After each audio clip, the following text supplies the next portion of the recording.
ഈ MT സാറിൻ്റെ കാര്യത്തിൽ പറയുമ്പോൾ ഞാനൊരു സാറിൻ്റെ കൂടെ ഒരു പടം വർക്ക് ചെയ്തിട്ടുണ്ട്. എന്നാൽ അസോസിയേറ്റ് ഡയറക്ടറായിട്ടാണ് വർക്ക് ചെയ്തത്. ലാൽ ജോസ് സാറിൻ്റെ നീലത്താമര എന്നൊരു സിനിമ. അപ്പോൾ ഈ ഒരു വർക്ക് ചെയ്ത എല്ലാ സംവിധായകരും പറയുന്നൊരു കാര്യമുണ്ട്. ഇപ്പോൾ ഈവൻ ലാൽ ജോസ് സാറ് പോലും ഒരു സ്കൂളിലെ പ്രധാന അധ്യാപകനും ഒരു സ്കൂൾ കുട്ടിയും പോലെയുള്ളൊരു ബന്ധമാണ്. കാരണം ഒരു വരി തെറ്റിയാലോ തിരുത്താനോ ഉള്ളൊരു പേടിയുണ്ടായിരുന്നു. എല്ലാ സംവിധായകർക്കുള്ളതാണ്. സാറിപ്പോൾ ഇത്തരത്തിൽ അത് അങ്ങനെ ഒരു സ്വാതന്ത്ര്യം എടുത്തു എന്ന് പറയുമ്പോൾ ആ ഒരു മേക്കറുടെ ഇതാണ്.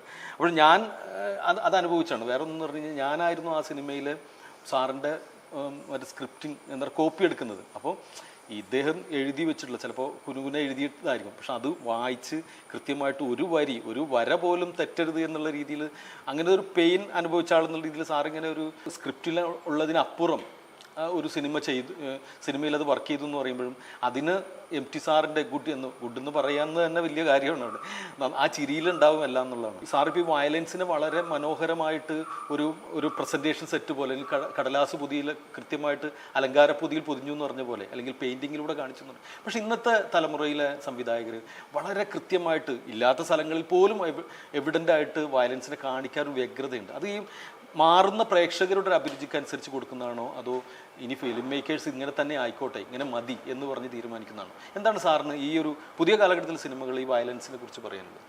ഈ ജനറേഷനിലെ ചെറുപ്പക്കാരുടെ അവർ വളർന്നു വന്ന സാഹചര്യങ്ങളാണ്. അവരെ കുറ്റപ്പെടുത്തി പറയേണ്ട കാര്യമില്ല. കാരണം ഞാൻ സിനിമകൾ ചെയ്യുന്നത് എൻ്റെ ജീവിത പശ്ചാത്തലത്തിൽ നിന്ന്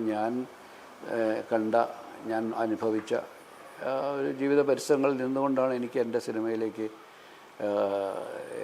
എൻ്റെ സിനിമ ഉണ്ടാക്കാൻ കഴിയുള്ളൂ. അവർ ജീവിച്ച് വളർന്നു വന്ന സാഹചര്യങ്ങളിൽ നിന്നുകൊണ്ടുള്ള സിനിമകളാണ് അവരുണ്ടാക്കുന്നത്.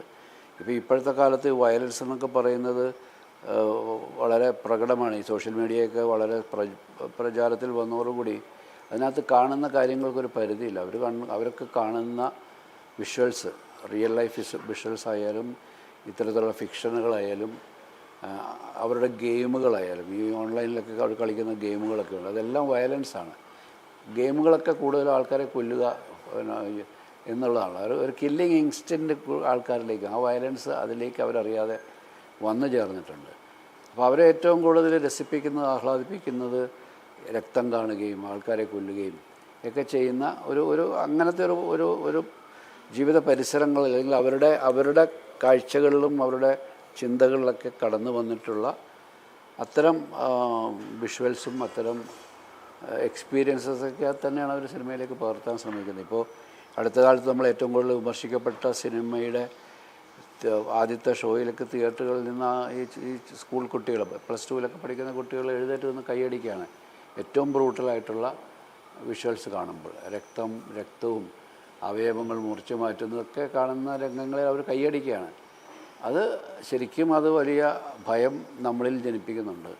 കാരണം ഒരു അറപ്പുമില്ലാതെ ഇത്തരം ക്രൂരതകളെ കൈയടിച്ച് പ്രോത്സാഹിപ്പിക്കുന്ന ഒരു ചിന്തയിലേക്ക് നമ്മുടെ യുവതലമുറ എത്തിയെന്നുള്ളത് നമ്മളെ ഭയപ്പെടുത്തുന്നുണ്ട്.